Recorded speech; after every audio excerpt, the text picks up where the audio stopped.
Welcome. Today I'm going to start a series of videos, if they're popular or if anyone watches them, on why Aftermath. And I guess that's a question that people ask. Why Aftermath? And then that'll be followed up, if it's of any interest, with how do you play Aftermath? What are the rules? What happens with the rules? How do you work the rules? All that good stuff. Basically an idea of Aftermath to start with. So the first video is going to be about the Game Master and why the Game Master would choose Aftermath over some other game. There are a lot of other games out there that are similar genres, which is the post-apocalyptic or post-Holocaust world. And post-Holocaust is what Aftermath calls it, but that was in the 80s, so now it's post-apocalyptic. And a lot of people like post-apocalyptic genre because post-apocalypse is a very interesting place. It brings in survival elements for the players. It brings in scarcity and isn't the grand fantasy that like a D&D game would be, where you get 13th level and you're a wizard. This is a guy scraping around in a deserted building that's been abandoned for 20 years looking for a can of soup and hoping that that can of soup will carry him on to the next day. And maybe if he's lucky, he gets a gun. Maybe if he's lucky, he wears some armor. Maybe if he's lucky, he has a friend or two. Maybe he has a car. Just depends on the game. And that's, I guess, what Aftermath is all about, is the game itself. So let's start off with what the GM would think. Why would the GM pick Aftermath? First, obviously, it's a post-apocalyptic. So you're playing with scarcity. You're playing with low fantasy levels. You're playing with high realism. You're playing with a lot of things that are not D&D. And when the Game Master looks at Aftermath, they decide, well, how does this world start? How does it end? And that's another feature of post-apocalyptic worlds, is that the end of the world has to be specified. And that's what really drew me to Aftermath in the first place, is that Aftermath doesn't tell you how the world ends and set up a fantasy world for you to play in. It sets up a system where you can play in any world. And one of the Game Master's choices is, how do I end the world? And how does that work? Aftermath actually has a whole supplement called Survive. And Survive is all about ending the world. How do you do that? What does it look like? So let's talk about my favorite areas for ending the world. And Aftermath does feature two separate things that it's basically said this is the basic way you should play. And then we've added a third one. Now the more modern player has added a third one. And that is 20 years after, 150 years after, or what I've coined as zero-day apocalypse. In other words, post-apocalyptic that just started an hour ago. So the most popular genre in this, or most popular theme, is the 20-year after. That's where the world ends and the players pick up the pieces 20 years after the Holocaust or the apocalypse. So in a 20-year after game, you're talking about scarcity, you're talking about an empty world, and it's might have guns, it might not have guns, depending on how you play. It could be a very interesting scenario. The 150 years after is more fit for Planet of the Apes type stuff, or people come out of cryosleep 150 years later and the world's completely taken over by vegetation and they've got to dig through the ruins of the old world to find it. A lot like maybe Aloy in Horizon Zero Dawn type stuff. So the 150 years after, not so much scarcity, because there'll be farms and there'll be people living in little towns and stuff, but there's always problems with things like that.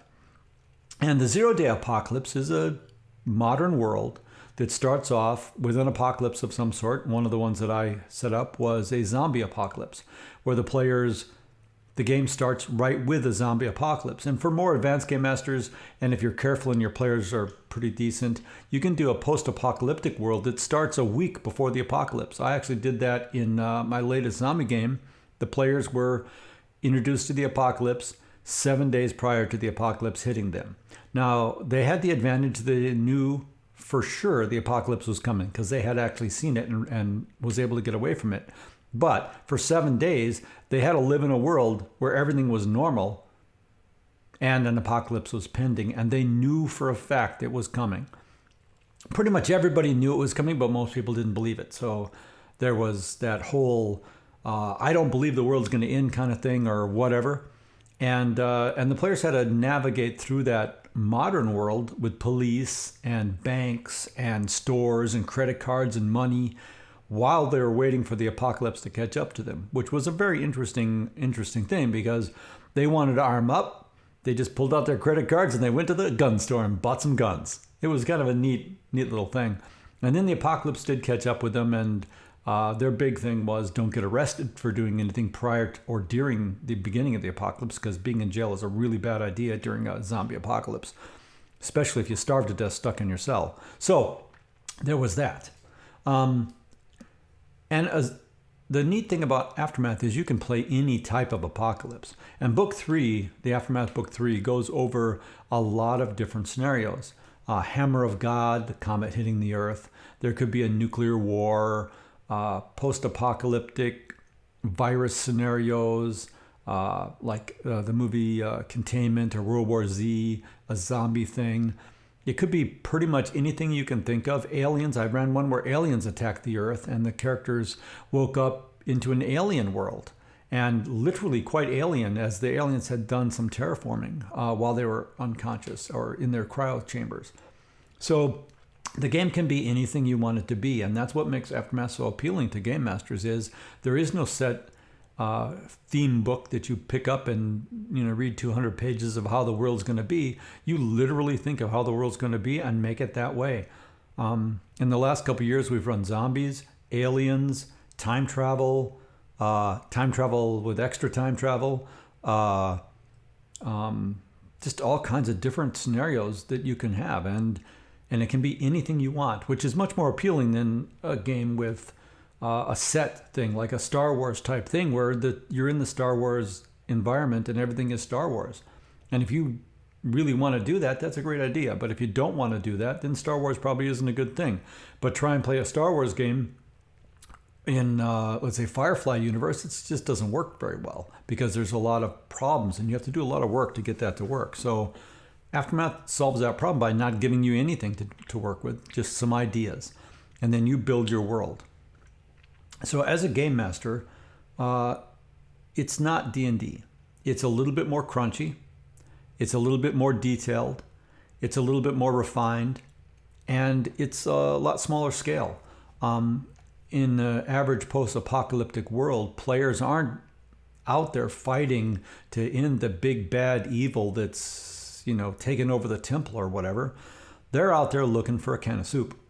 And maybe a weapon and a spoon if they can find one, because soup is difficult without a spoon, and that would be a player's concern. The very first thing the characters do when they get into a game is look for food, water, and shelter, because without food, water, and shelter, the game's over for the characters. A couple years ago in my alien scenario, we came very close to a character dying of thirst. He was literally unconscious when they found water. So had that not progressed that way, we would have lost a character in the first game because he died of thirst.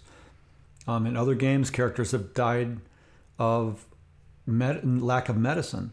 And that's the Aftermath environment. It's harsh, it's cruel, and it's difficult. Or if the game master wants it to be, it can be plentiful. We had in the zombie apocalypse we ran in Bonifay, there was guns all over the place. There was tons and tons of ammo, armor, food. Everything was just so easy. And of course, then it became an effort to hold on to all of that, because when you have something that other people want, they come to take it. And if those people are well armed, that causes problems. You can have vehicles in my current game, which is called Time Storm, based on the book Time Storm. It's the characters have a helicopter that they fly around in regularly, and they have a futuristic vehicle that kind of drives itself. It's very interesting, and it's very way out there. It's not your standard post-apocalyptic game, but it is in some ways post-apocalyptic because the world was destroyed by these time storms. And they're reaching the end game of that game where they're going to try and stop the time storms by going into the secret bunker place and turning off the time storm machine. So it's a very interesting thing, and games can be completely different. The game right before that was a zombie apocalypse game. So we were living in a place in, I think it was Nebraska, and I was playing in that game, and we were in Nebraska playing as people who were surviving a zombie apocalypse. And of course, zombie apocalypses aren't about zombies, they're about people. And the zombies are just a big pain, they're not really the problem. So in a zombie game, it's actually interesting because it's much more interpersonal relationships, this group versus that group, and that kind of stuff. And that leads us to the final thing that makes Aftermath fairly interesting, is that it's levelless and classless. So in a levelless and classless game, progression is based on, obviously, gear, and then a system that Aftermath came up with called reputation. So a character's reputation is what other people think of them. And this is something that a character cultivates for themselves through the game.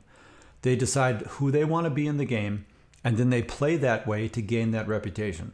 And reputation is very solid as a way to go, because you can use that when they come into town and people see them. How do these people think about these people? Are they good people? Are they bad people? What about the NPCs they meet? Are they good people or are they bad people? And the reputation system really does define that and tells you this person has a good reputation or a bad reputation. In one specific game, a character was building his reputation, and he was building his reputation as a humble mechanic, humble auto mechanic, which was really nice. A nice, humble auto mechanic. Unfortunately, he was playing a different character. He was a diplomat, an emissary for his people. He was just a great speaker and unifier, and it became difficult because he realized that his humble mechanic character was not a humble mechanic. He was actually a very powerful diplomat, which gave a lot of problems for the player because he was imagining his character one way, but it was turning out to be a different way, which is, surprising. It means you're role-playing your character differently than what you imagine it. And that's one of the great feedback systems that allow Aftermath to succeed, is that your reputation does allow you to see where you're going and where you've been and tell you if you're playing your character really well. Are you playing a really great diplomat, or are you playing a humble mechanic? Are you playing a person who's super nice but kills a lot of people? Those kind of things can show up in your reputation, and they can be really bad. I had a player playing a young lady that she was a really great player, and her character was basically had one tool, and that was shooting people. She was very, very, very good at shooting people, and that was really her biggest tool in her toolkit. Oh, she actually had two tools. I suppose she was really good at stabbing people as well. But as far as that character goes, that was her tool set: shoot or stab. And she basically stood there and waiting for the shooting or the stabbing to start. Now, the problem with that is if you play that character and you play that way, what will happen is your reputation says, I'm a shooter and a stabber, and that's all I am. And then people fear you. So that player had to take her reputation and be very careful how she created a reputation so that she did not appear to be a shooter-stabber type. She crafted a reputation for herself by doing actions and making deeds and talking about how she was doing it, crafted a character that wasn't a killer. In fact, nobody thought she was a killer. People knew she was effective at killing, but nobody said, oh, that girl's a killer, because she wasn't so much a killer. She was a person who could shoot when she needed to, but wasn't a killer. So crafting a reputation, that gives the characters feedback, it gives them something to look at. And in Aftermath, that really does make an interesting thing. So while they're collecting gear, while they're building their skills, they can also be working on their reputation. And in a lot of games, I use zero reputation people as people who are unknown. And oftentimes you can't do things. We had one game where they were in a zombie apocalypse, and there was a big meeting of people. And the people all came and sat down at the table to negotiate. And a couple of the players sat their characters at the table, and the guy who was running the meeting says, who are you? Get off from the table. I don't know you. They had zero reputation, and he wasn't about to deal with them because he didn't know who they were. And for the players, that was quite interesting because the players had been playing in the game quite some time and had just changed characters. And they thought that, they saw themselves as this great person in the game, but in reality they had zero reputation, and that made them zero reputation people. They actually had to play that, and people wouldn't deal with them. The top people in the other place wouldn't deal with them. So that gave it an interesting thing. So as a game master, the big thing to think about is, do you want to play in the post-apocalyptic environment? That's number one. If you like the scarcity angle, the survival angle, the lower level of fantasy, there can be complex plots and themes, but mostly it's going to be about survival at least at first. And then later on, maybe there's some other things. But in the beginning, it's all about survival, finding food and water and shelter. And in fact, there's downtime in this game, which allows players to build their skills, but they can't take downtime if they don't have food, water, and shelter pre-prepared. It's just a requirement to have downtime. So that makes it interesting. The other thing is that there's no custom designed world for you to live in. The world is basically what you make it. Now, there are scenarios that do bring in the custom world. One of them is Operation Morpheus, which is a great starting scenario because it's very claustrophobic and doesn't allow characters to roam around a lot, and it's pretty inclusive. So Operation Morpheus is a great place to start. Plus, Operation Morpheus has a special character rolling system that makes the game a lot more interesting for the players because they're actually playing themselves. And for all the positives and negatives, a lot of players are not really good people in the post-apocalyptic world. They're just not built for it unless they're a survivalist or something like that. So that's very interesting. So Operation Morpheus is a great place to start. It's not very expensive, and it can take literally a year to get through Operation Morpheus if you play it right. So I definitely think that Operation Morpheus is a place to start for a new game master, but you can create any world that you want. And Operation Morpheus kind of fits into its own world, a disease-ridden world, apocalypse type, but you could build any world around it if you needed to. So I really think that it's best for game masters who want to do their own thing, who are into the scarcity type of stuff, and who have players who don't mind a little crunch. And that's about it. I think that as a game master, you have to decide if this is good for you. All right, well, if this is popular, I'll do a couple more of these. Thanks a lot.